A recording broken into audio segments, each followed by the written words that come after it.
Hi, I'm Katie Williams from May South High School and the Girl Scouts of the Kansas Heartland, and this is the scientific method and why we use it. Okay, so what is the scientific method?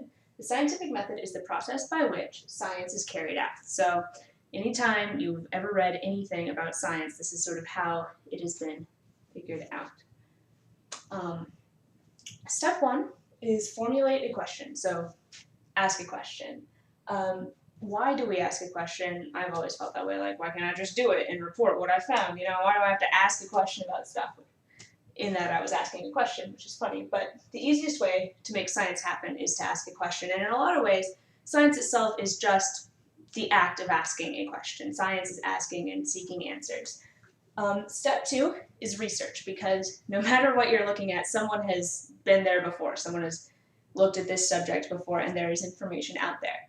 So you research because others have been there before. Science is built on existing knowledge, which is wonderful. So someone's figured out this much, and if you're conducting a new experiment, you're going to add to that knowledge, and scientific knowledge just grows as humanity continues to ask questions.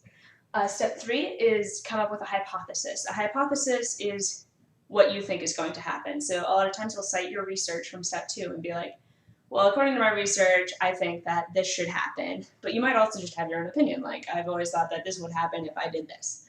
Don't worry about being wrong in your hypothesis, and always publish your results even if you were wrong. There are lots of people who have won even the Nobel Prize and not managed to prove their hypothesis correct, or even won the Nobel Prize because their hypothesis was not correct. Step four is experiment. This requires a lot of planning, a lot more than you think. A lot of times you'll get ready to do your experiment and be like, wait, I don't have any bottles or something. So you need to make a plan, write it down, and then conduct your experiment. In an experiment, really quick, I want to talk about variables. So you have things that are constant, and those things don't change in the experiment, and you have things that are variables, and they vary. So in my example experiment, I've got step one, do plants grow faster when they have more light? That's my question. Step two, research, I find that plants tend to grow more when they have more light, so that's my hypothesis. The plants will grow more with more light. Step three, I start to, that's my hypothesis. Okay. Step four, so I conduct my experiment. Well, I need to make sure that everything else, because I'm going to give plants more light or less light and then see which one grows more. So the light in itself is a variable, but then I don't want to vary the kind of plant. For instance, I wouldn't want to put a bean plant in lots of light and a potato plant in the dark and then see which one grew more, because then everything's not consistent. So you'll have constants like what kind of plant you're using, what soil they're in, how much water they get, and then variables like how much light there is. Now that's what we call the independent variable. That's what you change. You change how much light there is, or the independent variable.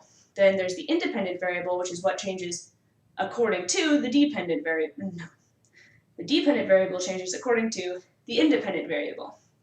The independent variable was the light, the dependent variable is how much it grows. So we're looking for a relationship between independent and dependent variables. That's what those are. So then in step five, you will analyze your data. And the best way to do that is to organize your data first. So lots of people use charts. Charts are fantastic. So over here in my example experiment, I've got the dependent variable over here on the y-axis, plant height, how much they grow. And then the independent variable over here, how much light. So as light increases, plant height should also increase. That's my chart. So then from that, I can draw step six, conclusions. I'm going to conclude that plants with more light will grow more. So in your conclusion, this is where you state whether your hypothesis was correct or not, what you found. Don't be afraid to admit your hypothesis was wrong. Your conclusion, a lot of times you'll publish these results, or you'll at least write them down and give them to your teacher. It needs to be understandable and repeatable. So what that means is someone should be able to sit down and look at your conclusion, read it, and say, okay, yeah, I can conduct that experiment on my own. I can see that they put bean plants in sunlight and no sunlight, and they found how much they grew. And then when people repeat your results, that gives them even more validity. And so that's the scientific method and why we use it.